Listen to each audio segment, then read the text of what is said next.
Hold your horses, Purple. You ain't going nowhere.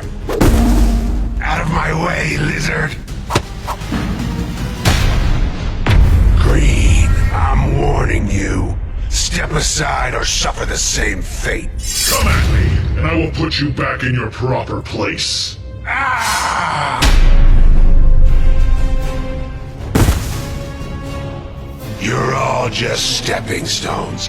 I won't rest until I reach him. Then you'll have to go through me.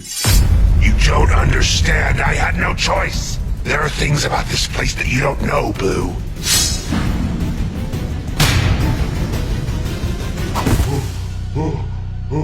Purple, why are you fighting so hard? There must be a reason behind all this. Like I said, there are things about this place, about my past, that you don't know. Then enlighten me. Fine, I will tell you my story, Blue.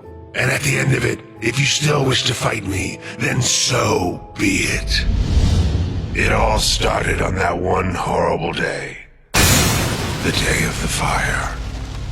That was the day that I was left alone in this world. My mom, my dad, my brother.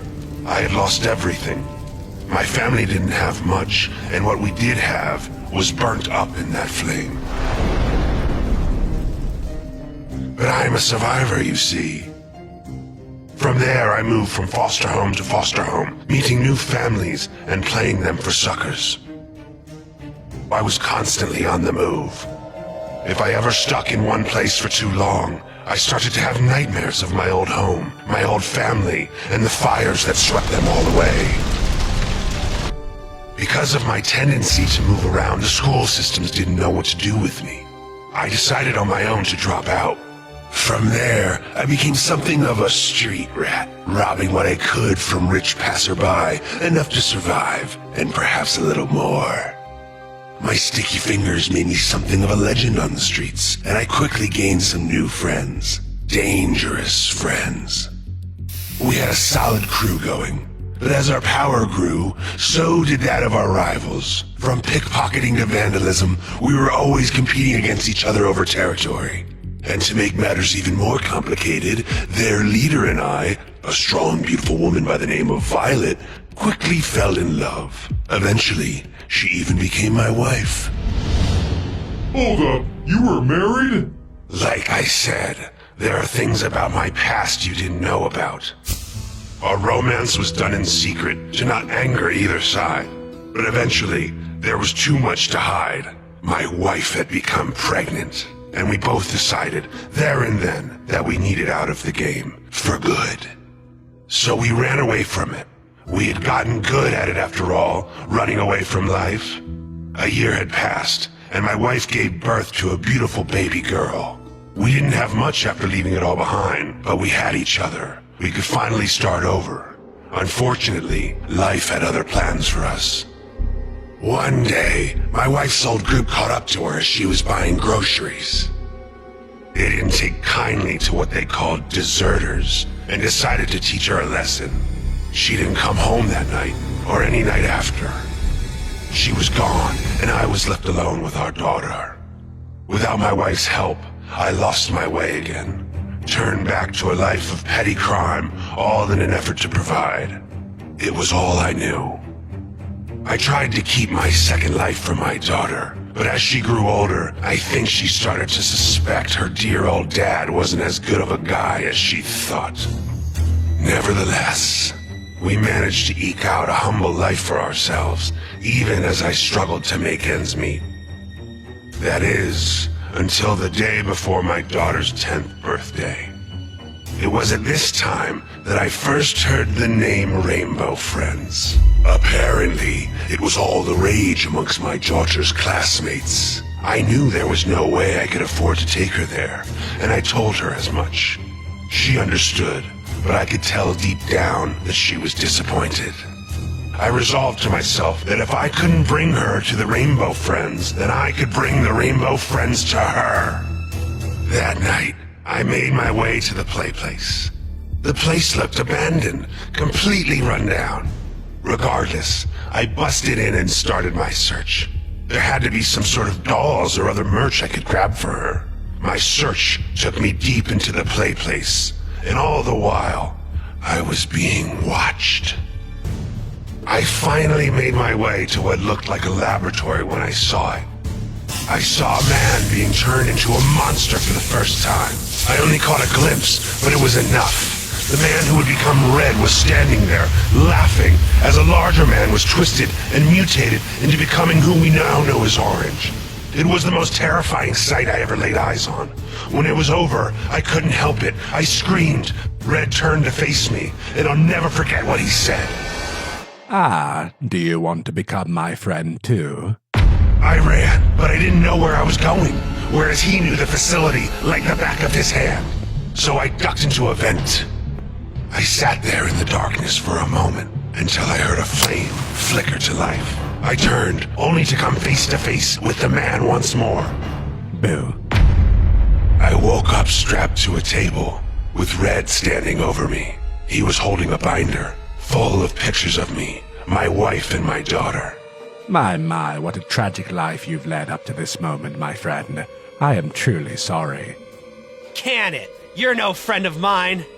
Temper. Relax. I'm going to offer you a deal, and I highly suggest that you take it. He spoke of a contract between the two of us. He would provide for my daughter, making it so that she would never want for anything in this world ever again. He had a plan to get his riches back to accomplish this, and how I would play a key role in it. Of course, he explained, in order for this plan to succeed, my daughter could never know what happened to me. I knew I could never provide for her. I was nothing but a low-life thief, and so I accepted the terms. It was over in a flash. I might have screamed, but I can hardly remember. Before I knew it, my limbs had grown long and gangly, and my skin became purple. I accepted my new life as a rainbow friend, and for his part, Red delivered to me monthly updates on my daughter's progress. She was alone in the world, but he had made sure to get her in the proper channels. Due to the Rainbow Friend's success, Red became rich, and he had passed a portion of those earnings on to her. She had become successful herself, doing well in school, sports, art, and talent. My little girl had it all. He kept his word, or so it seemed. One day, as we were entertaining the guests as usual, I saw her, my daughter, now fully grown up.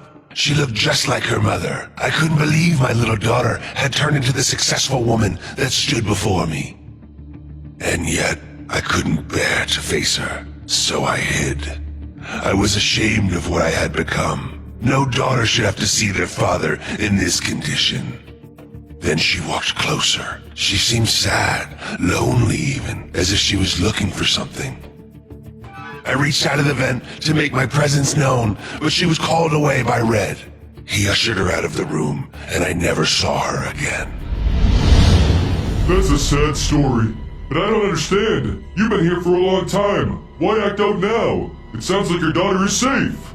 I thought so too, until I found out that it was all a lie. You might recall the police officers that were investigating this place. Well, turns out they were looking for missing persons. Among those missing was my little girl. He lied, Blue. He didn't take care of her. He turned her into another one of his friends. No, that's horrible. Is it too late? I don't know. There hasn't been a new friend made here in a while. But either way, Red's going to pay for what he's done. Are you with me?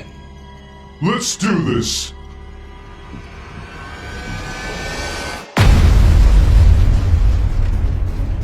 Red! We gotta talk. Yeah! Ah, Purple. I was hoping you would join us. Us? Let me go! Please! No, you monster! Let her go!